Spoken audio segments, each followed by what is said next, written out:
12 médecins n'arrivaient pas à sauver la fille de la millionnaire, jusqu'à ce que la nouvelle femme de ménage noire voie ce que personne d'autre ne voyait. Le cri résonna dans les couloirs en marbre du manoir de Beverly Hills à 3h47 du matin. Victoria Whitmore, âgée de seulement 6 ans, avait sa 4e crise de convulsion de la semaine. Et cette fois-ci, le sang qui coulait de sa bouche dépassait ce que les médecins privés pouvaient expliquer. « Appelez à nouveau le docteur Richardson !» a crié Catherine Whitmore, héritière d'un empire pharmaceutique, en serrant dans ses bras sa fille qui convulsait violemment. Son mari James courait dans la chambre, paniqué, composant frénétiquement les numéros de spécialistes qui coûtaient des milliers de dollars par consultation. Keisha Washington observait tout cela depuis la porte de la chambre, son sac de nettoyage encore à la main. C'était son 3e jour de travail dans cette maison, engagée uniquement pour nettoyer les salles de bain et passer l'aspirateur sur les tapis persans. Mais à 34 ans, après avoir travaillé 5 ans comme technicienne d'urgence avant de perdre sa licence pour avoir dénoncé une négligence médicale dans un hôpital public, elle reconnaissait ses symptômes. « Madame Whitmore », dit calmement Keisha en s'avançant d'un pas. « Excusez-moi, mais puis-je vous faire une suggestion ?» James Whitmore se retourna, furieux. « Vous n'avez même pas le droit d'être ici. Redescendez immédiatement. » Catherine jeta à peine un regard à Keisha, entièrement concentrée sur sa fille. « James, s'il te plaît, pas maintenant. Victoria est en train de mourir et aucun médecin ne parvient à découvrir ce qui. » « Intoxication par une substance externe, » l'interrompit Keisha, sa voix ferme tranchant dans le chaos. « Quelqu'un empoisonne votre fille. » Le silence qui suivit ne fut rompu que par la respiration haletante de Victoria, qui cessait enfin de convulser. Catherine regarda Keisha pour la première fois, ses yeux bleus écarquillés de choc et de désespoir. « Mais de quoi parlez-vous » grogna James. « Vous êtes femme de ménage. Comment osez-vous » ? « Parce que j'ai déjà vu ça auparavant, » répondit Keisha en s'approchant du lit. « Depuis 3 jours que je suis ici, votre fille a eu des crises toujours à la même heure, toujours après avoir bu ce thé apaisant que quelqu'un lui prépare spécialement. » Le cœur de Catherine se mit à battre plus fort. Le thé de Madame Hartford ? Mais elle s'occupe de Victoria depuis 4 ans, depuis sa naissance. Elle n'a jamais. « Madame, puis-je examiner la bouche de la petite ?» demanda Keisha, ignorant complètement James. « Si mon intuition est bonne, nous trouverons des preuves physiques. » James s'avança vers Keisha. « Sortez de ma maison immédiatement. Une simple employée ne touchera pas à ma fille. » Mais Catherine retint le bras de son mari. Quelque chose dans le regard déterminé de Keisha, dans la façon dont elle parlait avec une réelle connaissance médicale, poussa une mère désespérée à prendre une décision qui allait tout changer. « Laisse-la l'examiner, » murmura Catherine, les mains tremblantes tandis qu'elle tenait Victoria. « James, 12 médecins ont déjà examiné notre fille. 12. Et aucun d'entre eux n'a pu expliquer pourquoi elle est en train de mourir.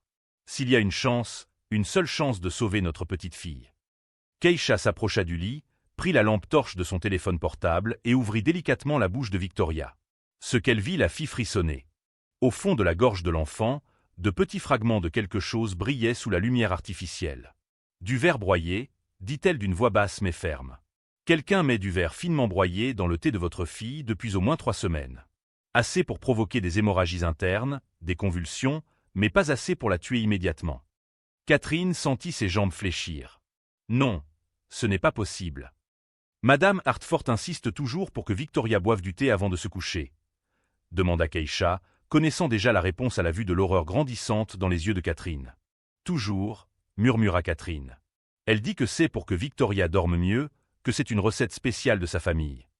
James essayait encore de comprendre. Vous accusez notre gouvernante depuis 4 ans d'avoir tenté d'assassiner notre fille. Keisha le regarda droit dans les yeux.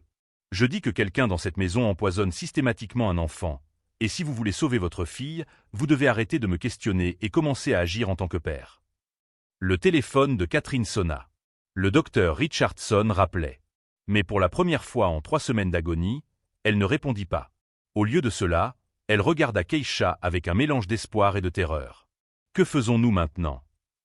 Si vous aimez cette histoire de justice et de découverte, n'oubliez pas de vous abonner à la chaîne. Car ce que Keisha allait faire dans les minutes qui suivaient allait non seulement sauver la vie de Victoria, mais aussi révéler une vérité si troublante qu'elle détruirait complètement la confiance que cette famille avait en ses proches depuis des années. Madame Dorothy Hartford apparut à la porte de la chambre comme un fantôme silencieux, ses mains pâles tenant un plateau avec le thé fumant habituel. À 58 ans, les cheveux gris attachés en un chignon parfait, elle était la gouvernante modèle depuis 4 ans, s'occupant de Victoria depuis son plus jeune âge avec un dévouement apparemment inébranlable. Oh, mon Dieu, Victoria !» s'exclama-t-elle d'une voix mélodieuse et inquiète. Une autre crise? Pauvre petite. Ses yeux bleu clair parcoururent rapidement la chambre jusqu'à se poser sur Keisha, toujours debout à côté du lit, la lampe torche de son téléphone portable à la main. « Madame Hartford, » dit Catherine d'une voix tremblante, « voici Keisha, notre nouvelle, elle pense que… » Catherine hésita, incapable de prononcer les mots. « Que quelqu'un empoisonne Victoria avec du verre pilé dans son thé », compléta Keisha sans détour, observant chaque micro-expression sur le visage de la gouvernante. Madame Hartford cligna lentement des yeux, une seule fois. « Pardon? Du verre pilé ?» Sa voix avait le ton parfaitement calibré de quelqu'un de sincèrement choqué. « Mon Dieu, quelle accusation terrible! Qui ferait une chose pareille à notre chère petite fille ?» James croisa les bras, satisfait. « Vous voyez? C'est exactement ce que j'ai dit. Madame Hartford aime Victoria comme si elle faisait partie de la famille. Cette femme essaie clairement de semer la zizanie. »« Qui êtes-vous exactement ?» demanda Madame Hartford à Keisha, sa voix restant polie mais avec une froideur presque imperceptible. « Je ne me souviens pas avoir été présentée. »« Keisha Washington. Femme de ménage depuis 3 jours, » répondit Keisha en maintenant le contact visuel. Avant cela, technicienne aux urgences à l'hôpital général pendant 5 ans. « Ah, technicienne, » répéta Madame Hartford, comme si ce mot avait un goût amer. « Et maintenant, vous nettoyez des toilettes. Quelle intéressante progression de carrière. » Le venin social de cette phrase atteignit sa cible. James sourit cruellement. Catherine détourna le regard, mal à l'aise, mais sans intervenir. « J'ai perdu ma licence parce que j'ai dénoncé des médecins négligents qui tuaient des patients pauvres par pure paresse, » répondit Keisha d'un ton calme et tranchant. « J'ai découvert qu'ils étaient financés par le même conseil qui gère les licences médicales. Le métier de lanceur d'alerte n'est pas très populaire dans le système de santé américain. » Quelque chose changea dans l'atmosphère. Catherine regarda Keisha avec une attention nouvelle. Même James resta momentanément silencieux. Madame Hartford pencha la tête, étudiant Keisha avec un intérêt renouvelé. Quelle histoire tragique! Et maintenant, vous essayez de diagnostiquer, sur la base de quoi exactement? 3 jours passés à observer notre famille? Sur la base de 15 ans d'expérience médicale, répliqua Keisha. Et sur le fait que Victoria n'a des crises qu'après avoir bu votre thé spécial. Mon thé spécial. Madame Hartford rit, d'un rire cristallin et apparemment innocent. C'est de la camomille avec du miel. Madame Whitmore peut le confirmer. C'est la recette de ma propre grand-mère. Je l'utilise depuis des années pour aider les enfants qui souffrent d'insomnie. Catherine acquiesça avec hésitation. C'est vrai, elle a toujours préparé ce thé pour Victoria. Et Victoria a toujours eu ses crises depuis que Madame Hartford a commencé à le préparer, demanda Keisha sans détour. Le silence s'éternisa pendant quelques longues secondes. Catherine fronça les sourcils, essayant clairement de se souvenir. Eh bien, non, les crises ont commencé il y a quelques mois. 3 mois, précisa Keisha. Quand Victoria a arrêté de boire le thé industriel et s'est mise à ne boire que celui de Madame Hartford, c'est bien ça. Madame Hartford garda le sourire, mais Keisha remarqua que ses mains serraient imperceptiblement le plateau. Quelle analyse détaillée, pour quelqu'un qui n'est là que depuis 3 jours. C'est juste que je prête attention aux enfants qui sont systématiquement empoisonnés, répondit Keisha d'un ton glacial. Ça attire l'attention. James explosa. Ça suffit.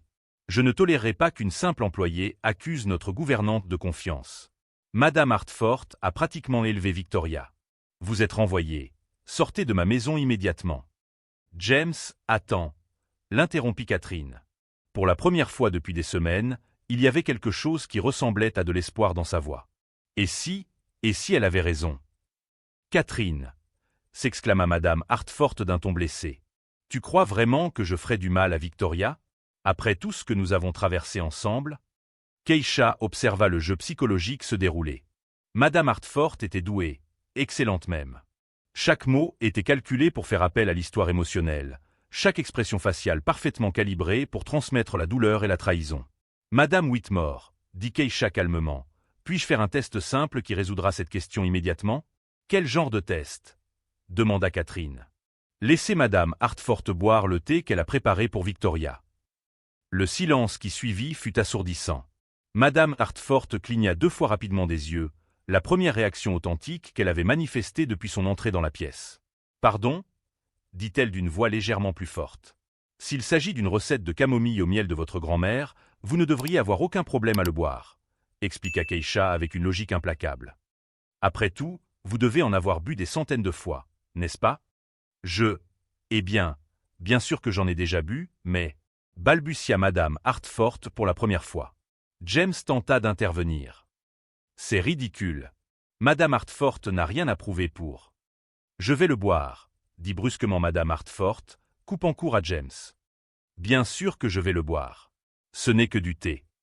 Elle prit la délicate tasse sur le plateau, la porta à ses lèvres, et s'arrêta.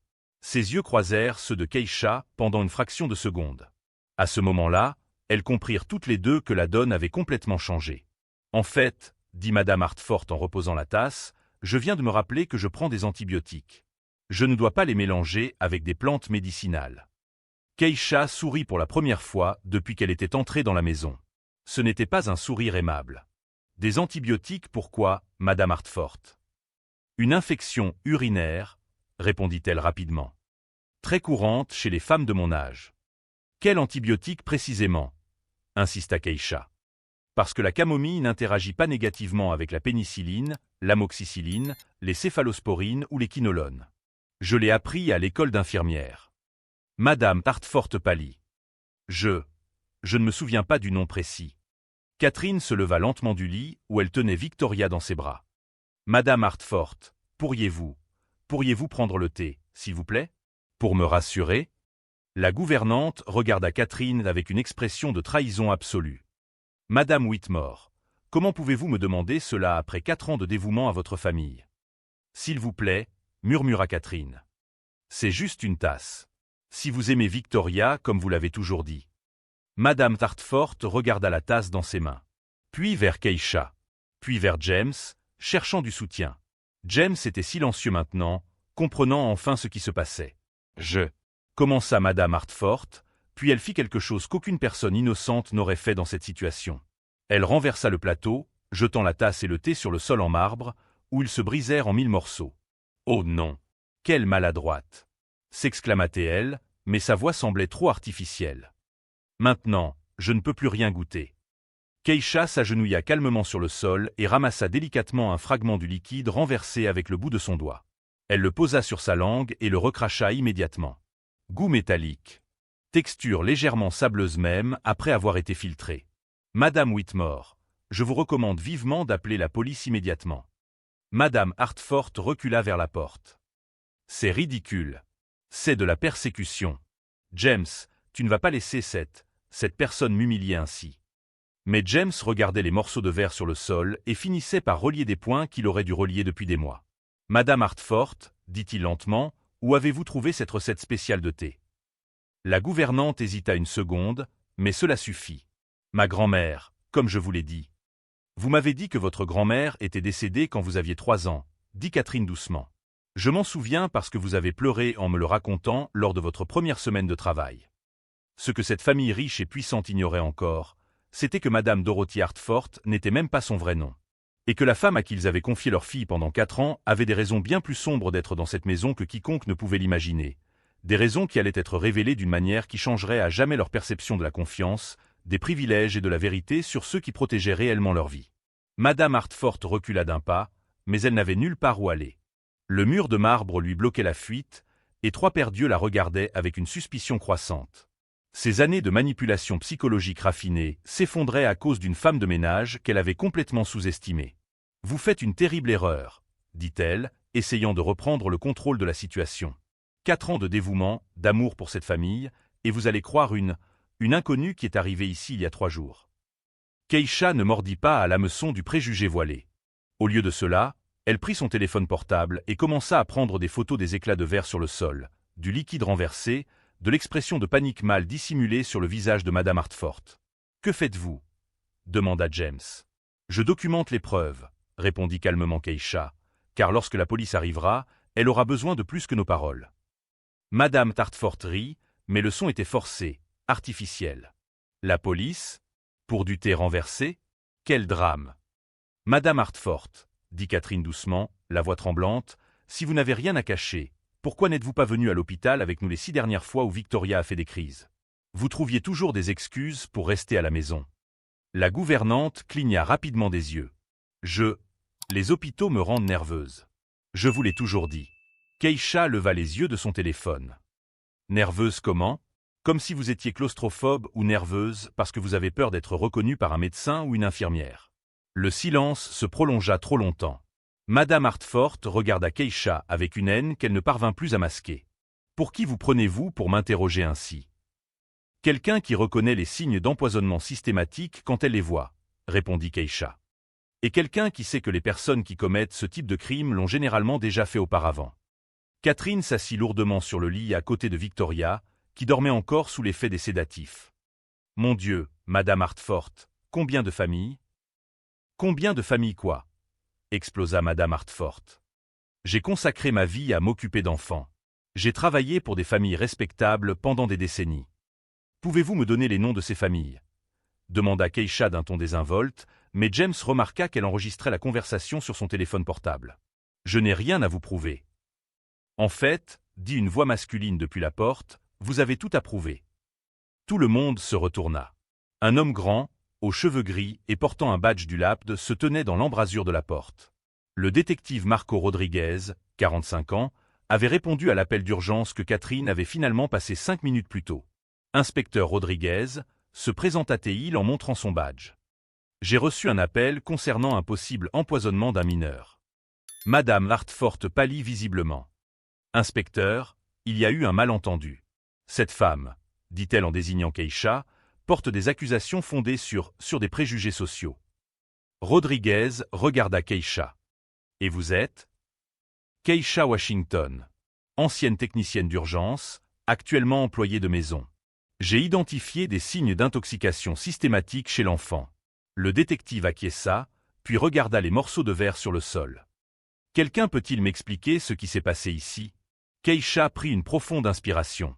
C'était l'occasion pour elle de faire la différence, d'utiliser toutes les connaissances qui lui avaient coûté sa carrière précédente pour sauver une vie. Inspecteur, Madame Hartford préparait des tisanes spéciales pour Victoria depuis des mois.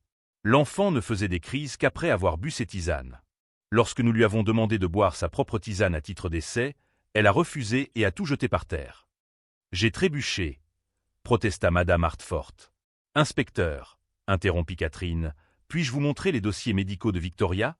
Elle a consulté 12 médecins différents au cours des 3 derniers mois. Aucun n'a réussi à diagnostiquer la cause de ses convulsions et de ses hémorragies.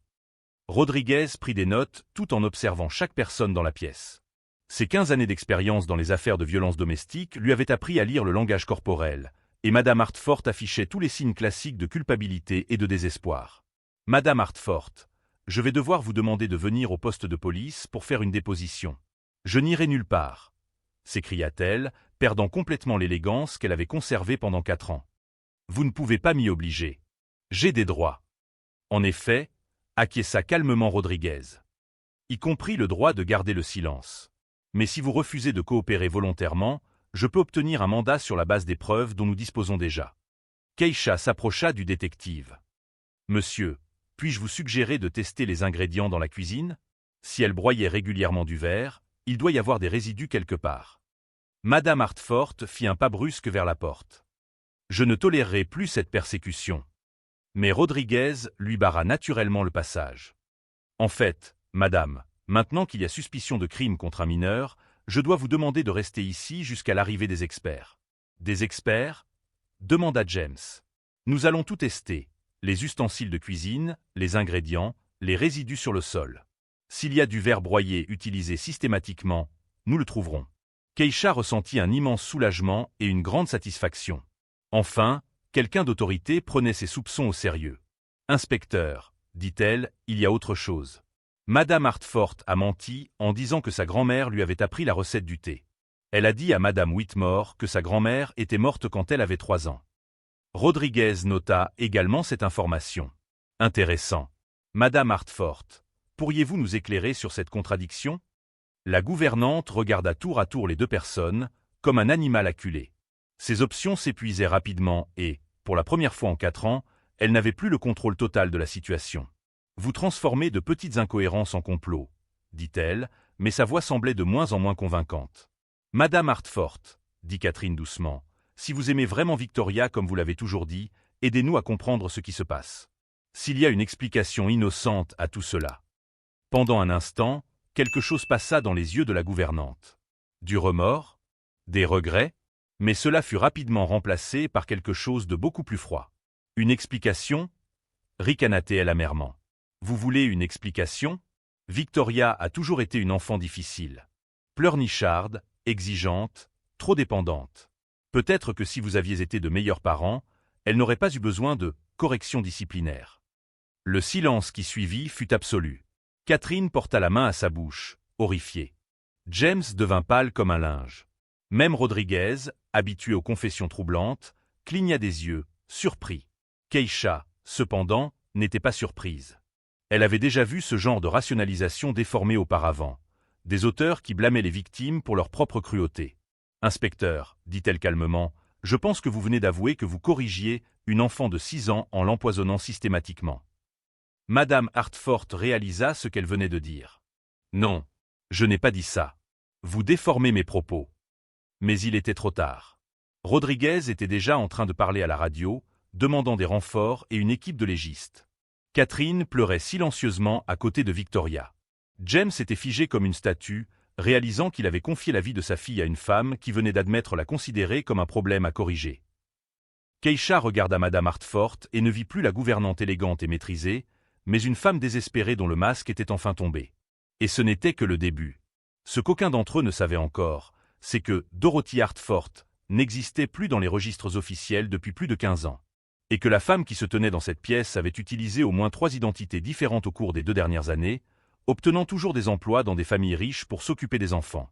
Des familles qui, après enquête, avaient des histoires très similaires à celles des Whitmore.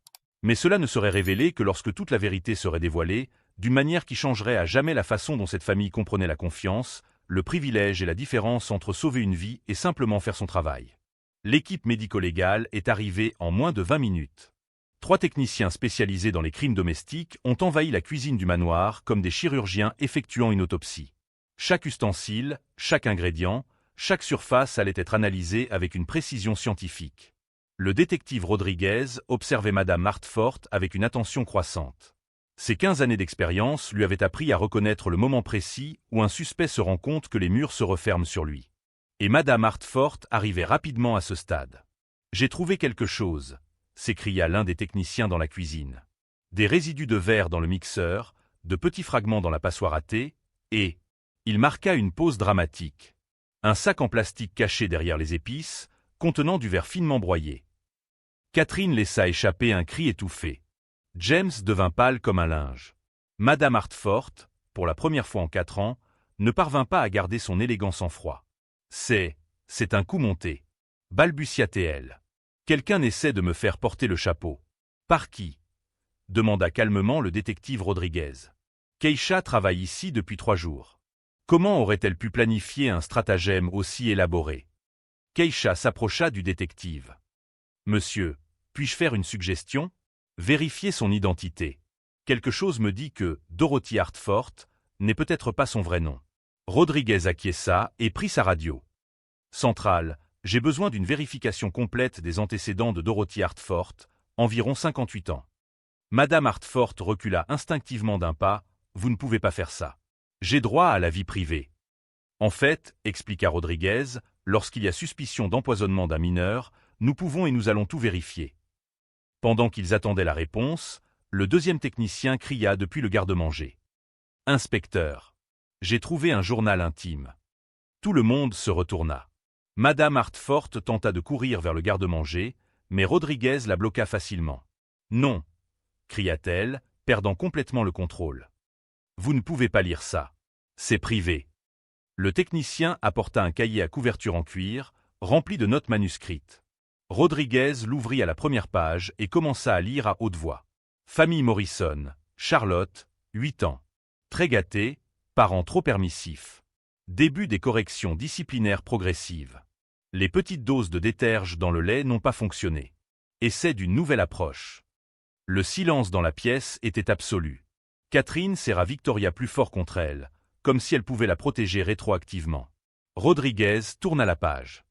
Famille Chen, petit David, 6 ans. Extrêmement désobéissant. Parents trop absents. Une dose excessive de laxatif a entraîné une hospitalisation. Trop voyant. Je dois être plus subtil la prochaine fois. Mon Dieu, murmura James. Combien de familles? Famille Patterson, Emma, 7 ans, continua Rodriguez. Enfant impossible. Parents trop riches pour lui donner une éducation adéquate. Tentative avec du verre pilé a donné des résultats prometteurs. Les symptômes trompent facilement les médecins. Méthode approuvée pour une utilisation future. Madame Hartford s'effondra sur une chaise, se couvrant le visage de ses mains. Vous ne comprenez pas. Ces enfants avaient besoin de discipline. Les parents étaient faibles, trop permissifs.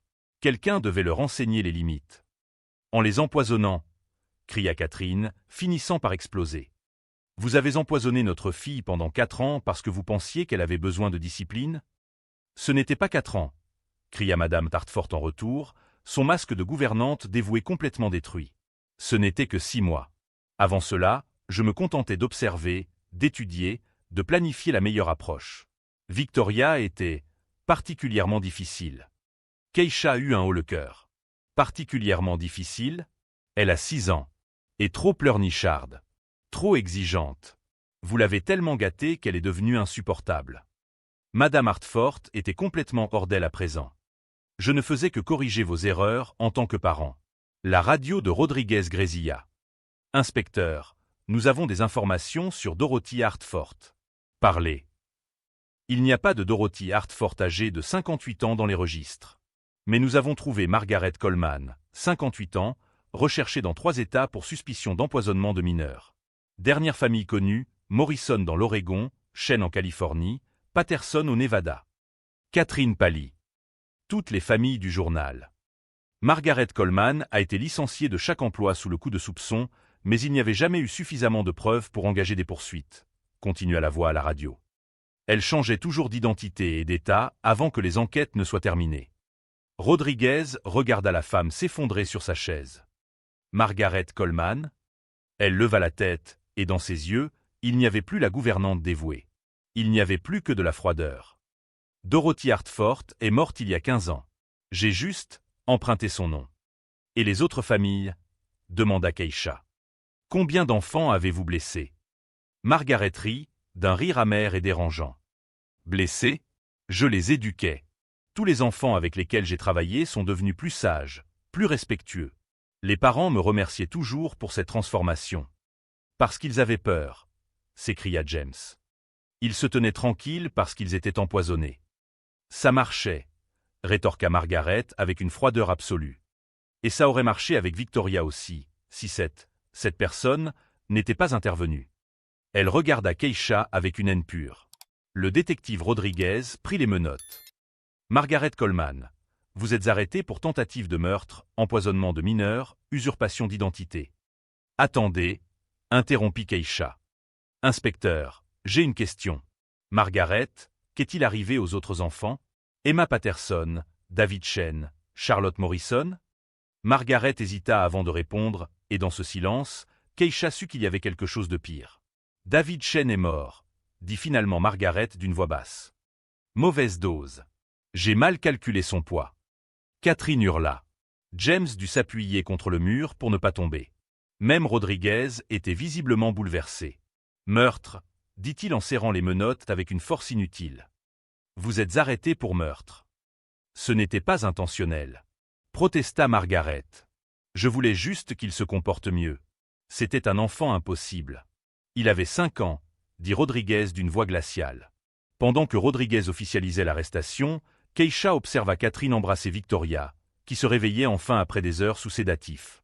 La petite fille ouvrit de grands yeux confus, ne comprenant pas pourquoi tant d'étrangers se trouvaient dans la maison. « Maman » murmura Victoria d'une voix faible. « Je suis là, mon amour » sanglota Catherine. « Tu es en sécurité maintenant.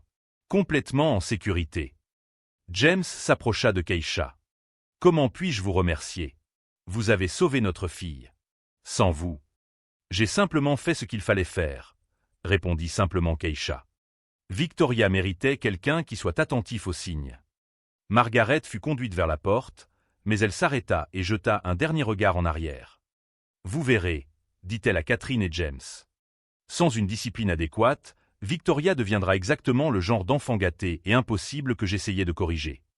Non, dit calmement Keisha, elle deviendra une enfant heureuse et en bonne santé qui a grandi dans une maison où l'amour n'est pas confondu avec l'empoisonnement.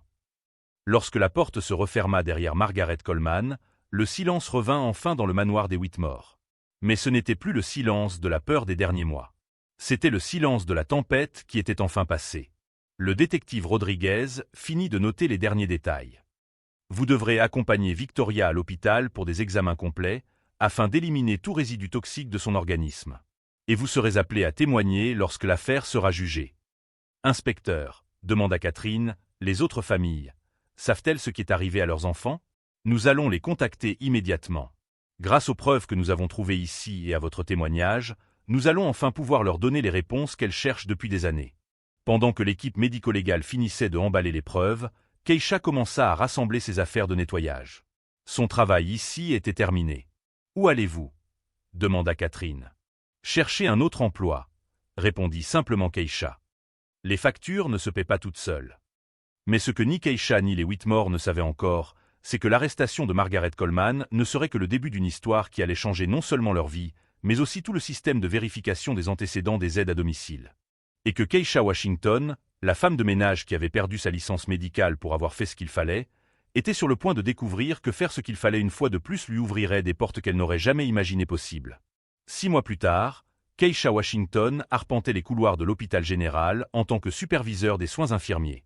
L'affaire Margaret Coleman avait donné lieu à une enquête nationale qui avait abouti à de nouvelles lois sur la vérification des antécédents des aides-soignants. Margaret a été condamnée à la prison à vie. David Chen n'était que l'un des 7 enfants qu'elle avait empoisonnés en 15 ans. Catherine et James ont créé la Fondation Victoria, qui offre des bourses d'études à des professionnels de la santé comme Keisha. Victoria, désormais complètement rétablie, tenait à rendre visite à Keisha chaque semaine. « Tante Keisha m'a sauvé la vie », disait-elle toujours en serrant dans ses bras la femme qui avait perdu sa carrière pour avoir fait ce qui était juste, avant de découvrir une vocation encore plus grande. La meilleure vengeance contre un système injuste n'est pas seulement de dénoncer le problème, mais de devenir la solution dont le monde a besoin. Si vous croyez que faire ce qui est juste vaut tous les sacrifices, abonnez-vous à la chaîne pour découvrir d'autres histoires qui prouvent que le courage et les connaissances peuvent sauver des vies quand on s'y attend le moins.